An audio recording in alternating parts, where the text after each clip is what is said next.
Mert azért most azt látni kell, hogy a hagyományos ellenzéki tábor az elég fegyelmezetten besorolt a Tisza mögé, de ez nem azt jelenti, hogy ők feladták a világnézetüket. Ők tudomásul vették, hogy még nem most lesz a kunhalmi kormány, lesz, csak még nem most.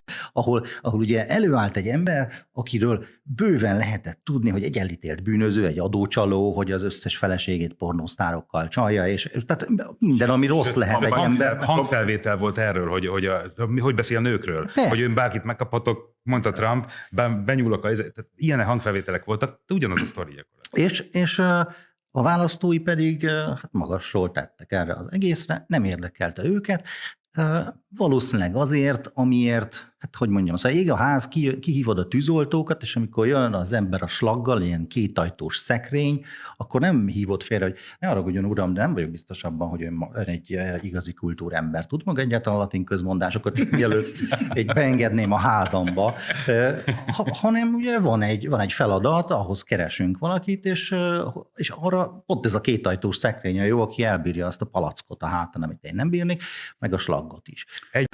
Én életemben nem beszéltem Magyar Péterrel, és ez nem is baj. Ezért mondtam már az elején Trumpot.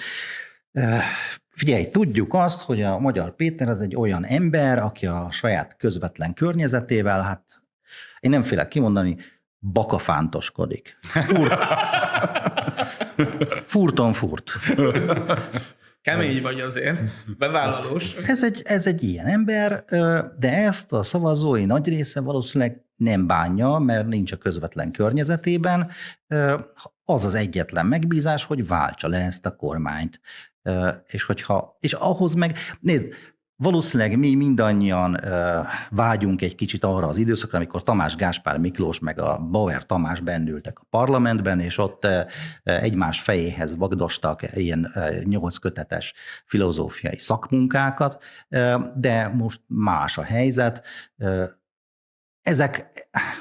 Ezek a hősök, ezek általában egyébként nem kellemes emberek. Péter.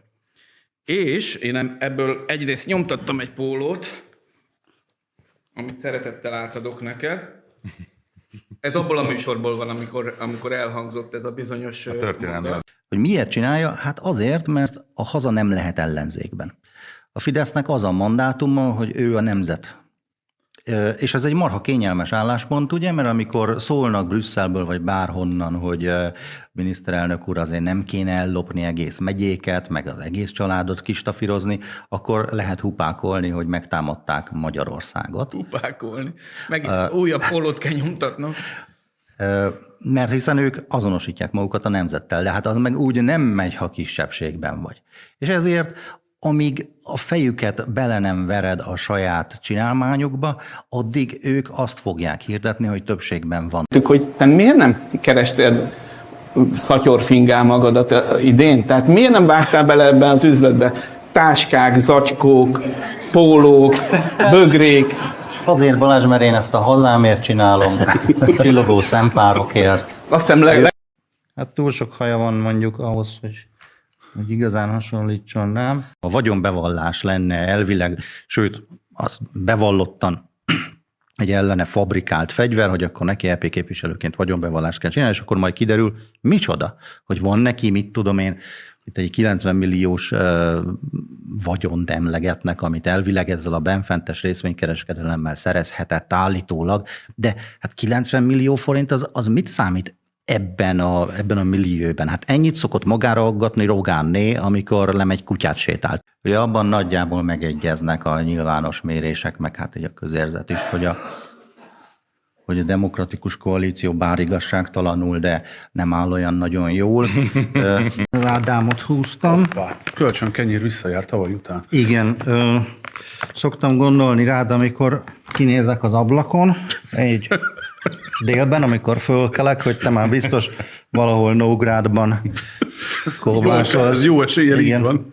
Csak te meg a vadon, és ilyenkor mindig nagyon sajnállak, hogy így fogod fel az újságírást. Tehát majd együtt tudunk üres óráinkban társas játékozni. Hogy megijedt? Hát Annyira komoly fejjel adtad elő, hogy... úgy készültem, hogy idén már nem látlak. Igazán Jancsi Bohóc, egy senki helyettes. De ennél szerencsétlenebb, tehetségtelenebb, nyomorultabb alak még a NER-en belül is kevés van, mint Lánci Tamás. És ugye azért van ott a helyén, mert van neki egy apja, aki ugyan sokkal többet nem tett le az asztalra, sőt, de legalább ennyire sötét nem volt. És bocsánat, mindjárt visszaadom a szót, van egy elméletem ezekről az emberekről, mint a Lánci. Én azért egy Bothunor enjoyer is vagyok, meg én Dornfell László is követem. Ezek ilyen fideszes influencerek, akik arról híresek, hogy nem képesek egyszerre lélegezni és beszélni, vagy nem tudnak egyenesen nézni, tehát olyan igazán gyanús alakok, hogy ezek azért vannak, és a Lánci is, hogy mutassák a közvéleménynek, hogy ha velünk vagy, akkor lehetsz teljesen hülye is. Aha. Akkor nem baj, hogyha retardált vagy, akkor is lehet belőled valaki. Hát nem tudjuk mennyi volt, mert lehet, hogy egyébként, hogyha mondjuk Szentkirály úgy lép vissza, hogy nem támogatja Vitézit, csak úgy szépen lelép.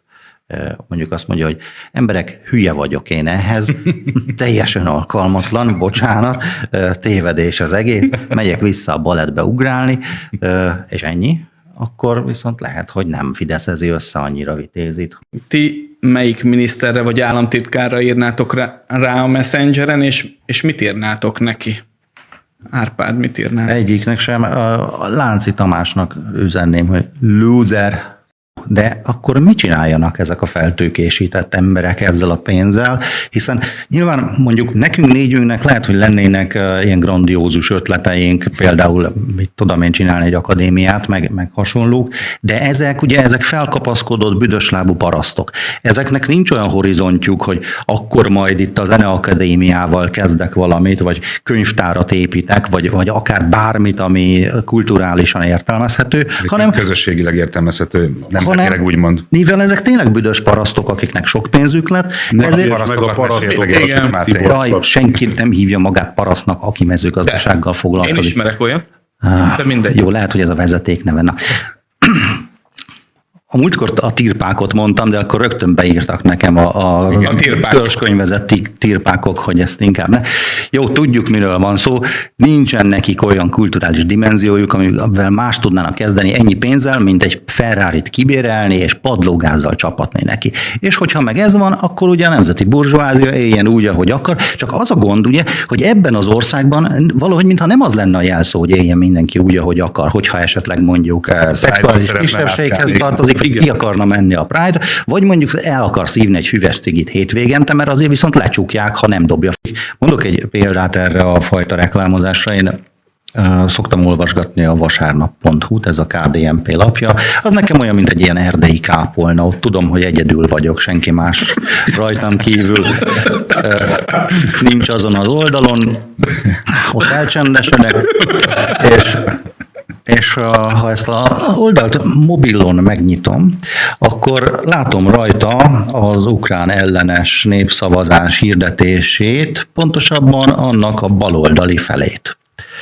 Mert a többi kilóg a képből.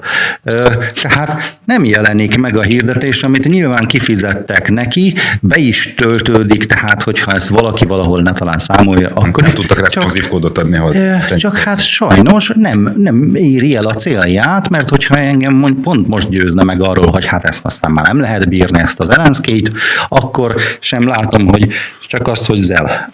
Szóval... Ki az? Szóval, hogy...